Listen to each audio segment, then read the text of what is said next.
سڵاو کاک دکتۆر. سڵاو لە بەڕێستان. سوپاس بۆ ئامادەبوونتان.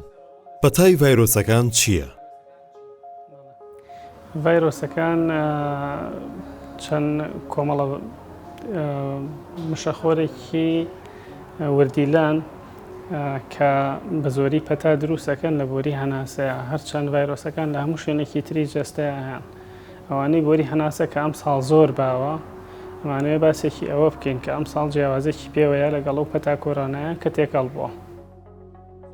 جیاوازی پەتای وەرزی و پەتای ڤایرۆسەکانی تر چین؟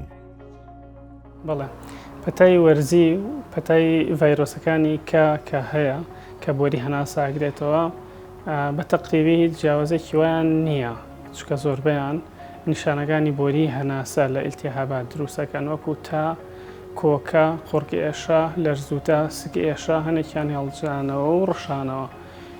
بەڵام جۆری ڤایرۆسەکە توندی نەخۆشیەکە دیارەکە لە مناڵانە.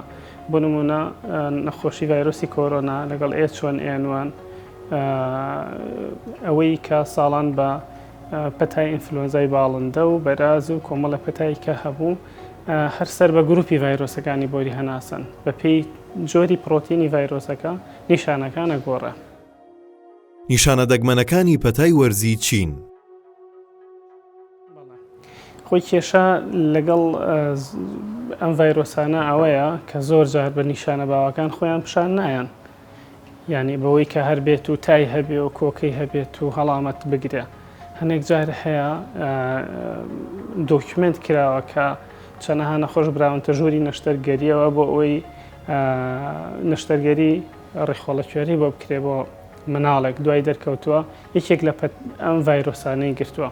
واتە ڤایرۆسەکان ئێن لە هەر شوێنێکی جەستە، ئیلتیهابی هەر شوێنێکی جەستە ئاگرنەوە، لەوانە ئیلتیهابی ئەژنۆکان، ئیلتیهابی ڕێخۆڵە، خوێنبەرەکانی ڕێخۆڵە و مەعیدە، هەتا ئیلتیهابی بۆری مێشک و پەردەی مێشک و دەمارەکان.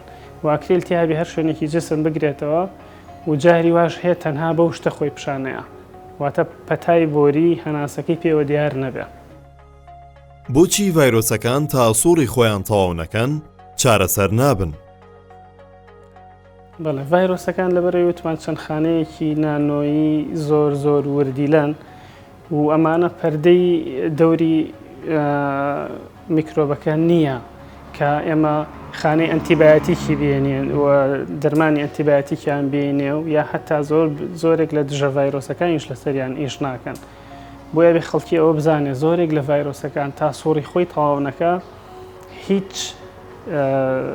تەئسیراتێک بە دەرمان کورتکردنەوە لە نیشانەکانی ڤایرۆسەکە دروست ناکە. بۆیە زۆر جار نەخۆشیەت نزیک مانگێک 40 ڕۆژ هەیەە مانگ و نیوێک، ینی مەسەلەن نیشانەکانی پێوەیە زیاد لە 10 شوێن گەڕاوەوە زۆرێک لە عیلاجەکانی پێیەوە و چاک نابن. زۆر سپاس کاک دکتۆر، دەستخۆشی بۆ بەڕێستان. بەڕێزم، زۆر سپاس بۆ ئێوەش.